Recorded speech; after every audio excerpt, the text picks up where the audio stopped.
وسخرنا عليهم كل شيء قبلا ما كانوا ليؤمنوا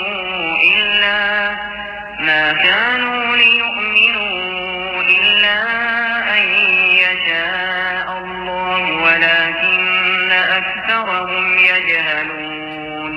और अगर बिलफर्ज हम इनके पास फरिश्ते भेज देते और मुर्दे इनसे बातें करने लगते और इनकी मांगी हुई हर चीज हम खुली आंखों इनके सामने लाकर रख देते, तब भी ये ईमान लाने वाले नहीं थे। इल्ला ये कि अल्लाह ही चाहता कि इन्हें जबरदस्ती ईमान पर मजबूर कर दे तो बात दूसरी थी, मगर ऐसा ईमान न मतलूब है न मोतबर। लेकिन इनमें से अक्सर लोग जहालत की बातें करते हैं।